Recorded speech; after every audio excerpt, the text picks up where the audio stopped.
पुण्याचं समीकरण हे गेल्या काही दिवसांपासून राजकीय वातावरणावर तापलं होतं. आज तुम्ही जैन मंदिरात सेवा करताय, महापालिकेच्या निवडणुकीला अवघे 2 दिवस उरले. साहेब, जैन समाज हा भारतीय जनता पार्टीचे रूट्स आहेत, मुळं आहेत. मूळ विचारधारा जी भारतीय जनता पार्टीची ती आणि या समाजाची एकरूप झालेली आहे.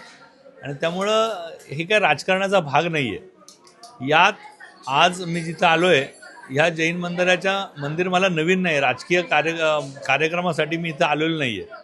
तर इथं प्रत्येक सणात माझा सहभाग असतो. इथल्या ह्या सगळ्या मंदिराच्या प्रतिष्ठेत आदरणीय बासाजी म्हणजे जुगराजी होते, मोहनलालजी जैन होते, ह्या सगळ्यांनी एक खूप मोठं योगदान ह्या मंदिरात दिलं आहे. तेव्हापासून मी इथं येतो आहे. लहानाचा मोठा मी ह्या भागात झालो आहे. त्यामुळे हे नवीन नाही. आज एक 400 दिवसांचा उपवास असतो आणि या सगळ्या तपस्वींचं दर्शन घेण्यासाठी आज या ठिकाणी मी आलो आहे. जवळपास दर 2 दिवसांनी एकदा हे जेवतात आणि त्यांचं तपस्वींचं दर्शन घेण्यासाठी आलो आहे. आणि राजकारण वेगळं आणि जैन समाजाचं आणि भारतीय जनता पार्टीचं नातं वेगळं आहे. यात कोणीही विष घालू शकत नाही. तुमच्यावरती जय जिनेंद्र म्हणून जाणून बुजून टीका केली जाते, त्यांना आज प्रत्युत्तर देताय तुम्ही विरोधकांना? नाही, जैन जिनेंद्र तर मी रोज म्हणतो इथं, त्यांना काय एकच दिवस म्हणावं लागते. तर हा विचार सगळ्यांनी केला पाहिजे. जैन जिनेंद्र म्हणून तुम्ही विचारधारा बदलू नाही शकत. या ठिकाणी भारतीय जनता पार्टी आणि जैन समाज हा एकरूप झाला आहे.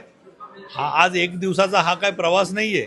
एखादी घटना कोणीतरी एक परसेप्शन उभं करेल आणि त्यांनी समाज भारतीय जनता पार्टीपासून दुरावेल असं जर का कोणाला वाटत असेल तर त्यांचा गैरसमज आहे. या समाजाने भारतीय जनता पार्टीला कायम पाठिंबा दिला आहे. किंबहुना भारतीय जनता पार्टी आणि ते एकरूप झालेले आहेत असं माझं मत आहे. कारण विचारधारा समान आहे.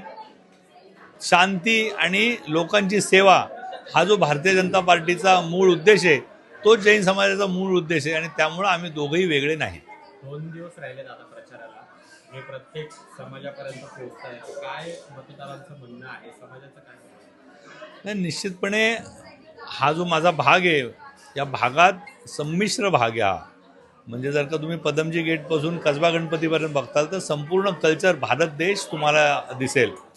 आणि आज जे आम्ही इथं पेढीवर बसलो या जैन समाजाच्या मंदिराच्या, ही पेढी म्हणजे इथलं सगळं कामकाज बघतं. त्यामुळे या पेढीवर आलो आहे आणि निश्चितपणे माझे आणि माझ्याबरोबरचे सगळे उमेदवार निवडून द्यावे असं आवाहन मी सर्व जैन समाजाला या ठिकाणी केलं आहे.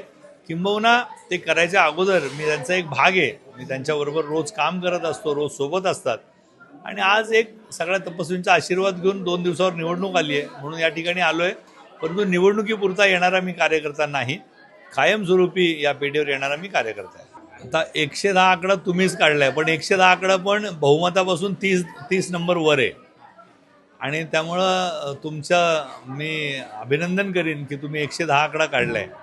परंतु 110 नगरसेवक आम्ही लढतोच आहे साहेब. आता भारतीय जनता पार्टीचे सिटिंग 110 नगरसेवक लढत आहेत.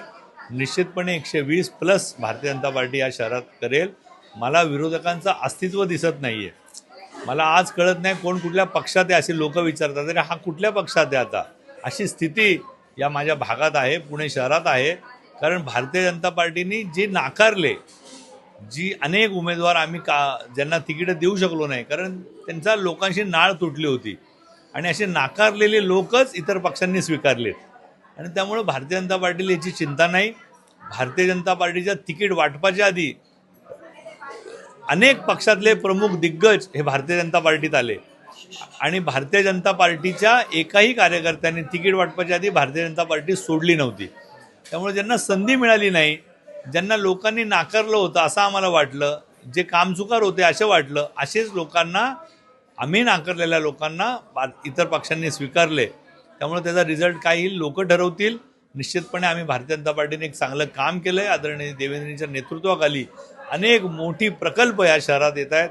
काल देवेंद्रजींचा टॉक शो आपण बघितला असेल तर या शहराबद्दलचं माझ्या नेत्याचं, माझ्या पक्षाचं विजन तुम्हाला कळालं असेल. हे पुणे शहर बदलणार आहे, हे पुणे शहर गतीने विकसित होणार आहे. एक शेवटचा प्रश्न, नगरसेवकाची निवडणूक झाली, तुम्ही सभागृहात गेलात, काय अजेंडा असेल प्रभागासाठी, पुण्यासाठी? निश्चितपणे हा माझा प्रभाग संमिश्र वस्तीचा आहे, दाट लोकवस्तीचा आहे. कमला नेहरू हॉस्पिटलसारखं एक सुपर स्पेशालिटी हॉस्पिटल करणे, शाहू उद्यान असेल, शिवाजी आखाडा असेल, इथं मोठे क्रीडा संकुल उभा करणे आणि जुन्या वाड्यांचा प्रश्न, सोसायट्यांचा प्रश्न आणि मुख्यत्वे माझ्या भागात जवळपास 40% स्लम आहे. तर हा SRAतनं या सगळ्या स्लम डेव्हलप करून लोकांना चांगली लिव्हेबिलिटी म्हणजे चांगलं राहणीमान देण्यासाठी प्रयत्न नक्की भारतीय जनता पार्टी करणार आहे.